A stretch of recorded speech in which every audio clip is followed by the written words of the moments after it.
योऽन्तः प्रविश्य मम वाचमिमां प्रसुप्तां सञ्जीवयत्यखिलशक्तिधरः स्वधाम्नाम् अन्यांश्च हस्तचरण श्रवणत्वगादीन्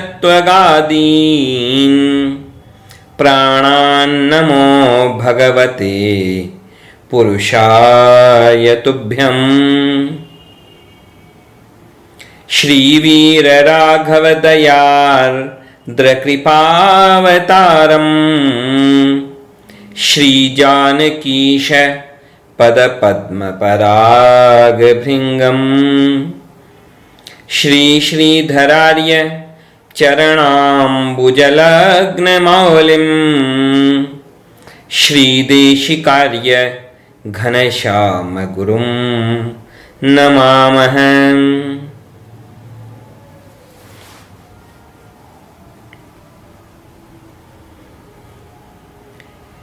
भगवान की ओर यात्रा का पहला कदम है अभिमान शून्यता।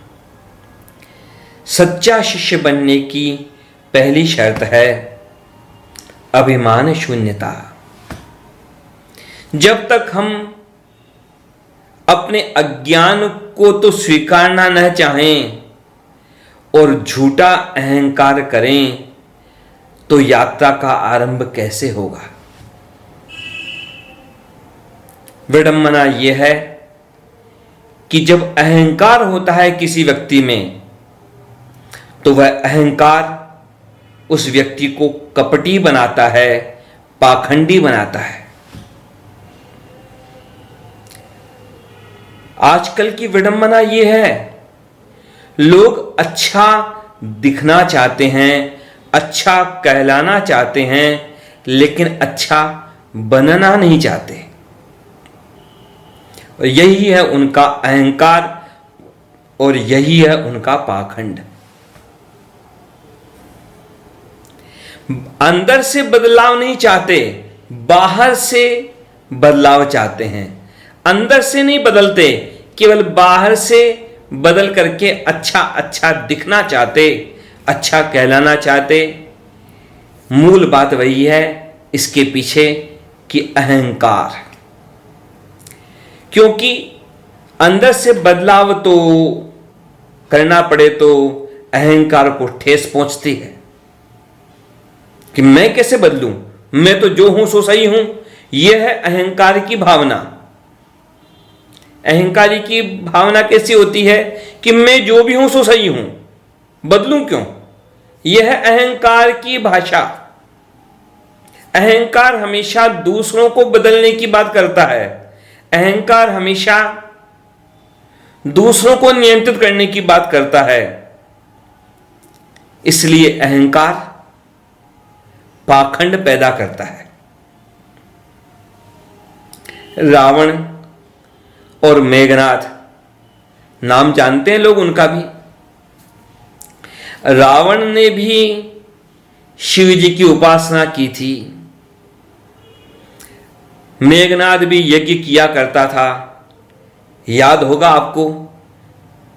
लक्ष्मण जी ने जाकर के निकुंबला देवी का जो यज्ञ कर रहा था वह मेघनाद, उसका ध्वंस किया था लक्ष्मण जी ने।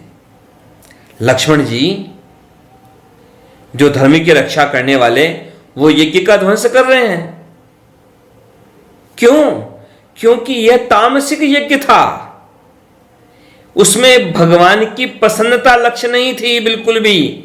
वहां तो उन दैवी शक्तियों के द्वारा, निकुंबला देवी के द्वारा वह शक्ति चाहता था, बल चाहता था अत्याचार करने का। यज्ञ का मूल भाव ही यही है, परोपकार। लेकिन परोपकार की कोई भावना मेघनाद में नहीं थी, वहां केवल स्वार्थ की भावना थी। तो वैसों के यज्ञ का भी ध्वंस किया। शिव जी ने भी तो ध्वंस करवाया था दक्ष के यज्ञ का। क्यों भाई? यज्ञ तो बहुत महान चीज है, बहुत ऊंची चीज है, बहुत बढ़िया है।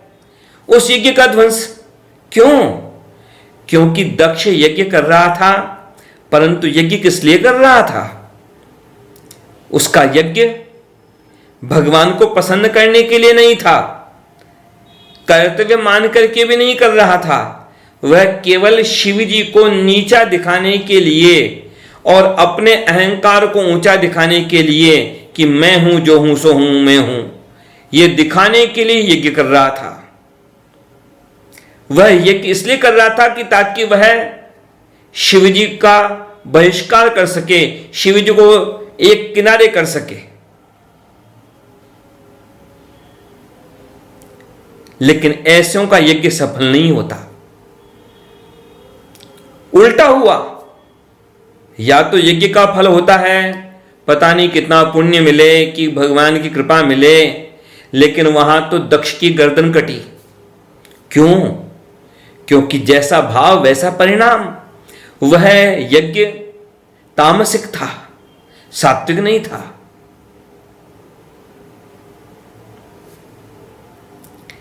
और देखिए आप रावण की बात भी देखिए।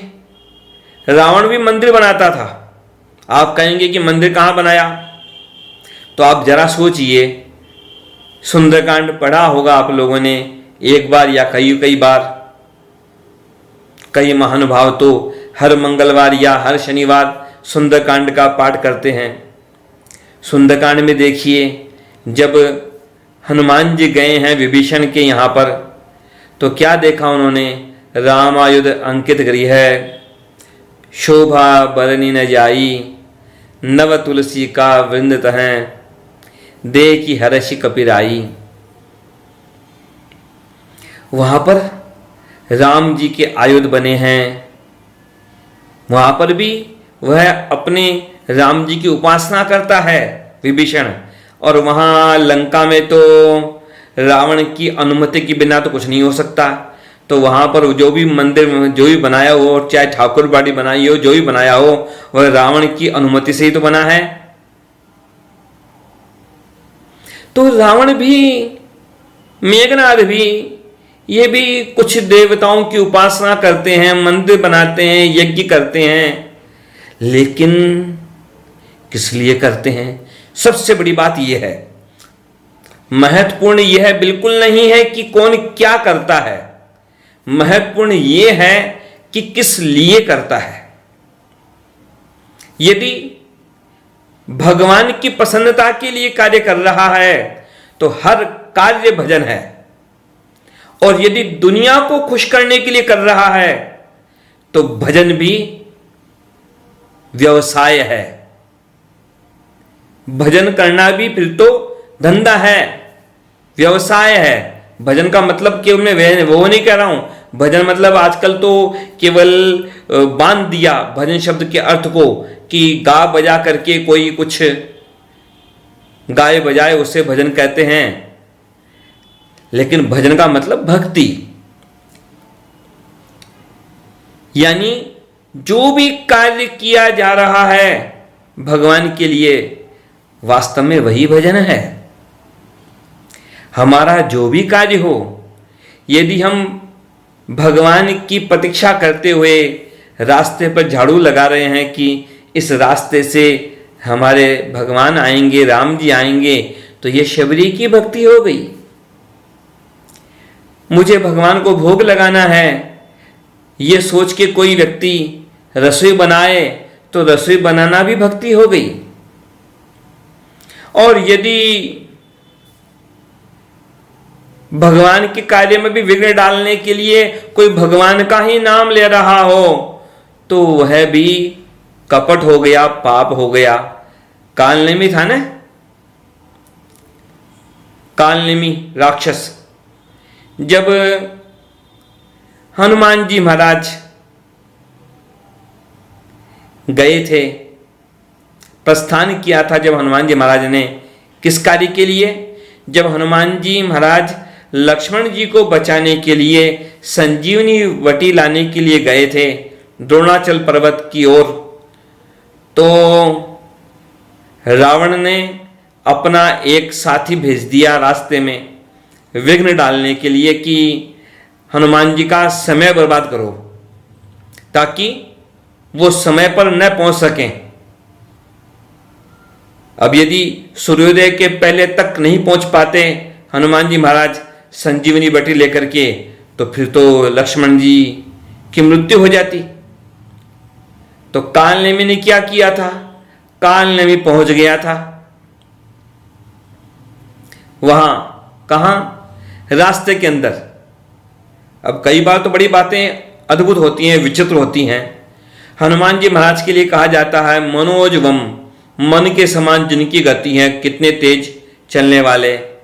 लेकिन उनसे भी पहले कालनेमी राक्षस उनके रास्ते में आगे पहुंच गया और वहां आगे जाकर के अपना एक आश्रम भी बना लिया।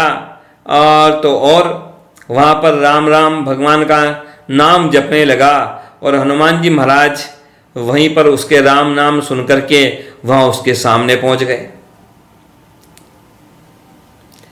अब आगे तो घटना बहुत है, जानबूझ करके इसका विस्तार नहीं करूंगा। लेकिन बात क्या है, मूल बात क्या है कि वहां कालनेमी राक्षस राम राम जप रहा है। लेकिन उसका राम राम किस लिए हो रहा है? रावण का काम करने के लिए कि रावण दाम देगा, रावण के दाम के लिए राम राम हो रहा है। तो वह भजन नहीं है, वह कपट है। उसका राम राम केवल हनुमान जी को भटकाने के लिए है, तो उसका भजन नहीं है, उसका भजन पाखंड है। तो रावण हुए, मेघनाद हुए, मारीच हुए, ये कालनेमी हुए, ये लोग कभी कोई अच्छा काम करते दिख भी जाएं तो एक बात समझ के रखना कि इनकी नीयत सही नहीं है, और जिसकी नीयत सही नहीं होती उसका भजन भगवान स्वीकार नहीं करते। एक बार कहाँ पढ़ा था, अच्छी बात पढ़ी, क्या लिखा था उसमें? शब्द तो पूरे याद नहीं है, पर उसमें ऐसा लिखा था कि जिनकी किस्मत खराब होती हैं वो माफ कर दिए जाते हैं, लेकिन जिनकी नीयत खराब होती है वो माफ नहीं किए जाते। कभी किसी के भाग्य में कुछ विपरीत परिस्थितियां लिखी हों तो भगवान उन्हें तो क्षमा कर देते हैं, लेकिन जिसकी नीयत खराब हो उसे भगवान क्षमा नहीं करते। शिष्य के लक्षणों के बारे में जो कहा था श्री वेदांत देशिक स्वामी जी महाराज ने त्यक्त माना है कि अभिमान शून्य होना चाहिए शिष्य को। लेकिन जरा सोचे, हम रावण की बात चल रही थी, यदि आज के युग में रावण होता तो क्या नहीं कर लेता? तब तो वह अपनी सोने की लंका के सोने का एक खंबा, उस एक खंबे के बदले में ही रावण दुनिया की सारी उपाधियां ले लेता, सबको गुलाम बना लेता, बड़ों को गुलाम बना लेता, सारे पुरस्कार ले लेता, सबसे प्रमाण पत्र ले लेता कि इससे महान कोई नहीं। रावण जैसा अहंकारी हो जब कोई व्यक्ति, उसे फिर कोई नहीं समझा सकता, उसे कोई नहीं सुधार सकता। अहंकारी व्यक्ति यदि सामर्थ्यवान बन जाता है तो बहुत समस्या वाला बन जाता है संसार के लिए। रावण बड़ा धनवान था, बड़ा बलवान था और तामसिक बुद्धि थी, लेकिन बुद्धिमान भी बहुत था। लेकिन फिर भी उस रावण का कल्याण नहीं हुआ। क्यों? उसका अभिमान। और एक प्रसंग आता है कि रावण को कईयों ने समझाया, रावण को राम जी से लड़ाई न करने के लिए कईयों ने समझाया। उसकी पत्नी मंदोदरी, उसने भी समझाया। माल्यवान मंत्री, उसने भी समझाया। विभीषण भाई, उसने भी समझाया। रावण को सबने समझाया, लेकिन शिवजी ने नहीं समझाया। प्रमाण बताता हूं। विनय पत्रिका में ही गोस्वामी तुलसीदास जी महाराज ने एक पद लिखा है, हरि तजी और भजिए काहि। वहां पर भगवान की महिमा का गान करते हुए तुलसीदास जी महाराज कहते हैं कि भगवान की शरण छोड़ करके, उनको छोड़ के और किसका भजन क्यों किया जाए। तो वहां पर वर्णन किया, शंभु सेवक जान जग बहु बार दिए 10 शीस, करत राम विरोध सो सपने हूं न हटक्यो ईस।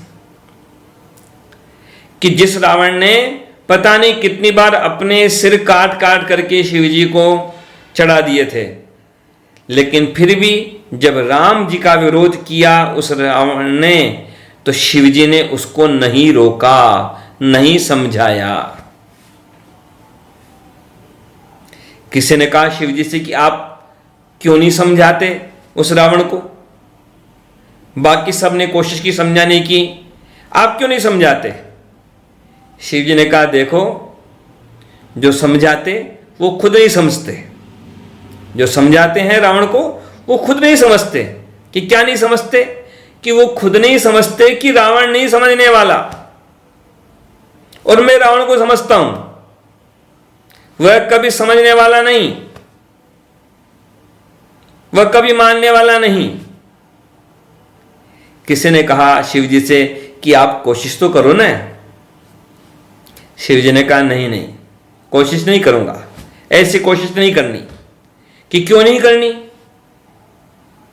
कि कोई लाभ नहीं होगा, उस रावण को समझाने का कोई लाभ नहीं होगा। कि क्यों नहीं होगा लाभ, कि उसमें श्रद्धा ही नहीं है। श्रद्धा हो तो लाभ हो, परिणाम हो। श्रीमद् भगवद गीता में स्वयं भगवान श्री कृष्ण ने अपने श्रीमुख से कहा है, 4 अध्याय के 39वें श्लोक में, श्रद्धावान लभते ज्ञानम तत्पर है संयतेन्द्रिय है, ज्ञानम लब्ध्वा पराम शांतिम अचिरेणाधिगच्छति। उसमें श्रद्धा है ही नहीं तो परिणाम होगा कैसे। बिना श्रद्धा के परिणाम नहीं होने वाला। शिवजी ने कहा उस आदमी से कि अरे क्या समझाऊं मैं उस रावण को। वह रावण तो ऐसा है कि जब कभी मिलता है तो मेरी ओर देखता है और हंसता है।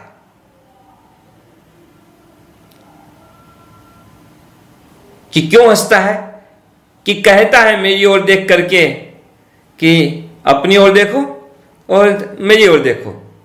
शिवजी से कहता है, इशारा करता है शिवजी से। क्या इशारा करता है कि देखो शिवजी, आपके तो 5 सिर हैं और मेरे पास तो 10 सिर हैं। आपके 5 सिर और मेरे पास 10 सिर, तो आपसे दुगना तो मैं पहले ही हूं। तो ऐसी रावण की मनोवृत्ति कि जो गुरु से अपने आप को दुगना समझता है हमेशा, कि मैं तो गुरु से भी दुगना हूं। कितना अभिमान।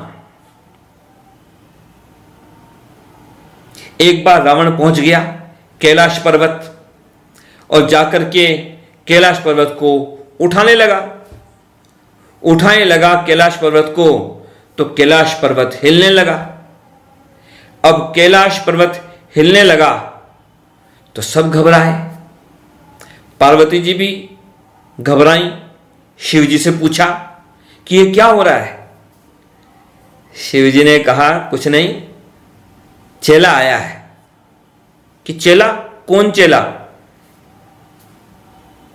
और ये चेले के आने से ये क्या संबंध कि चेला आए तो यहां सब हिले, यहां सब हिलडुल हो रही है, सब कुछ हलचल हो रही है, सब कुछ घबराहट हो रही है, ये सब क्या? शिव जी ने कहा मुस्कुराते हुए कि रावण जैसा चेला आएगा तो हलचल ही मचेगी। रावण जैसे चेले जब जाते हैं तो गुरुजी के यहाँ जाते हैं तो वहां पर भी हलचली मचाते हैं, वहां भी सब कुछ बिगाड़ते हैं। रावण से किसी ने पूछा, भाई ये क्या कर रहे हो? रावण ने कहा, प्रणाम कर रहा हूं, प्रणाम। पूछने वाले ने कहा, ये क्या प्रणाम? ये कैसा प्रणाम? तुम तो कैलाश पर्वत को उखाड़ रहे हो, ये क्या प्रणाम? रावण ने कहा, देखो गुरुजी को शिरोधार्य करना चाहिए, गुरुजी को सिर पर बैठाना चाहिए, तो गुरुजी को शिरोधार्य कर रहा हूं। कैलाश के ऊपर गुरुजी बैठे हैं शिवजी, अब वे बैठे हैं कैलाश पर्वत के ऊपर और मैं कैलाश पर्वत को उठाकर अपने सिर पर रख रहा हूं, तो गुरुजी भी सिर पर बैठ रहे हैं, गुरुजी को शिरोधार्य कर रहा हूं। यह कैसा प्रणाम? प्रणाम में तो शिष्य गुरुजी के श्री चरणों में साष्टांग प्रणाम करता है और गुरु शिष्य को उठाते हैं। भाव यह है कि शिष्य कहता है कि गिरना मेरा स्वभाव है और गिरते हुए को उठाना गुरु का स्वभाव है। लेकिन रावण क्या कहता है? रावण कहता है, नहीं नहीं, मैं ऐसा प्रणाम नहीं करता। कि क्यों? क्यों? फिर मुझ में और औरों में अंतर क्या हुआ? बस यही तो अभिमान है ना, यही तो अभिमान। औरों से विशेष, औरों से मुझ में विशेषता क्या हुई?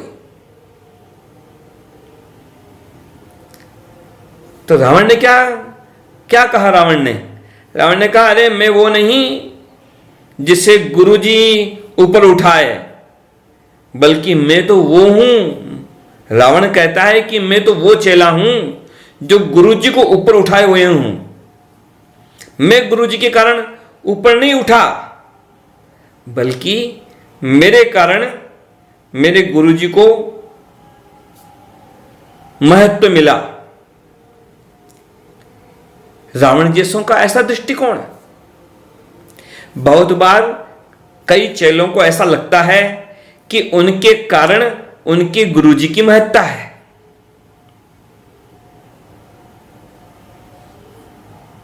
बड़ी विडंबना होती है। कई अहंकारी तो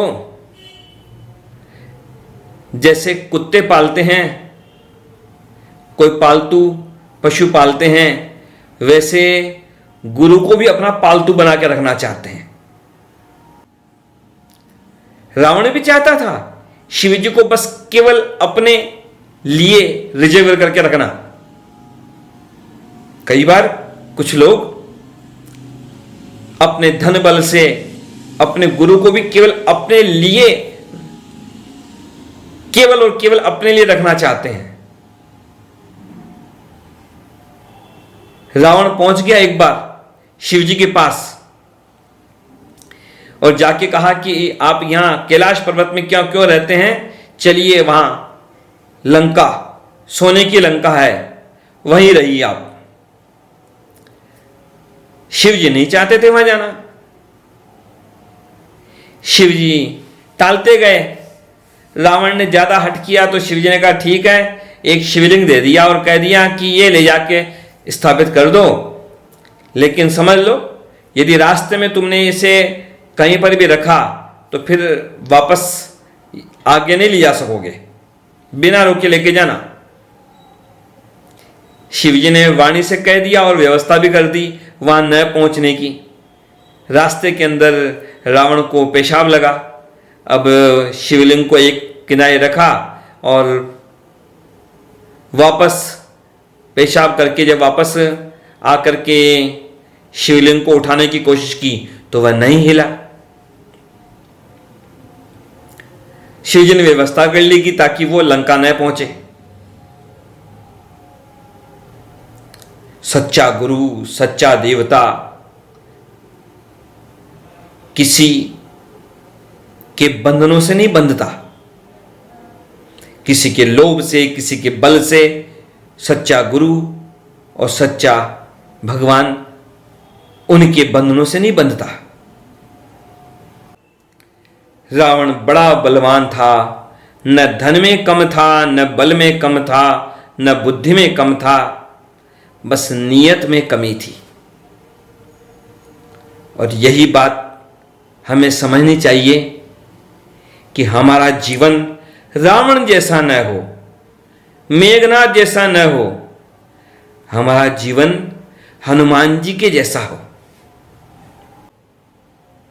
रावण की भाषा देखो, रावण हमेशा मैं, और हनुमान जी हमेशा हाथ जोड़े राम जी के सामने, दासोहम कौशलेन्द्रस्य रामस्य क्लिष्ट कर्मण है, मैं तो राम जी का दास।